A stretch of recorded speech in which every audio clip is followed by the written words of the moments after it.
हरे कृष्णा भक्तों, आज एक बहुत सुंदर मेरी कथा माँ ने सुनाई कि एक बार एक बुज़ुर्ग महिला होती हैं, वो कृष्ण की पूजन करती है, हमेशा दिन और रात सिर्फ कृष्ण कृष्ण कृष्ण, उनकी सेवा दिन और रात। तो क्या होता है कि एक दिन कृष्ण खाना नहीं खाते, जब वो भोग लगाती हैं वो भोजन नहीं पाते।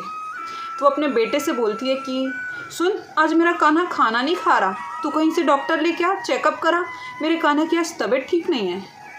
उसका बेटा सोचता है कि माँ पागल हो गई है, ऐसे थोड़ी होता है कि मूर्ति से निकल के भगवान खाएंगे।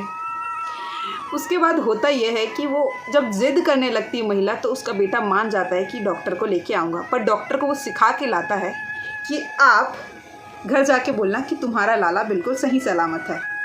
अब डॉक्टर आया, कान्हा जी को अपनी गोद में लिया और स्टेथोस्कोप लगा के उनकी धड़कनों को सुनने की कोशिश किया, जैसे उसे एक्टिंग करने कहा गया था।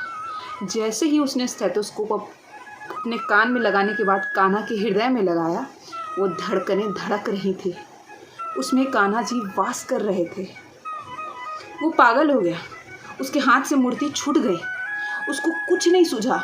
तो बुढ़िया फटकार लगाते हुए बोली कि तू मेरे कान्हा को गिरा दिया, मेरे कान्हे की तबीयत खराब थी, तू उसे गिरा भी दिया।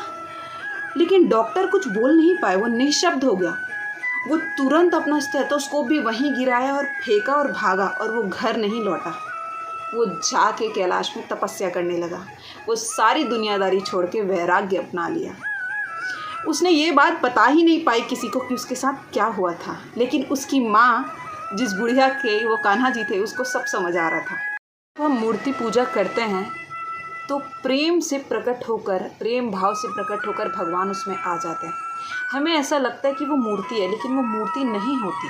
वो स्वयं श्री कृष्णचंद्र जी बाल रूप में आपके साथ बैठे होते हैं, क्रीड़ा कर रहे होते हैं, आपकी बातें सुन रहे होते हैं, वो नृत्य कर रहे होते हैं, वो भोग लगा रहे होते हैं, वो शयन कर रहे होते हैं। जैसे भाव आपके रहते हैं, वैसे कान्हा जी वहाँ पर प्रकट हो जाते हैं। ये कथा हमेशा से ही मेरे दिल के बहुत करीब थी, और मैंने सोचा आपसे भी ये शेयर करूं, ताकि इससे आपकी भक्ति और बढ़े। जय श्री राधे कृष्ण।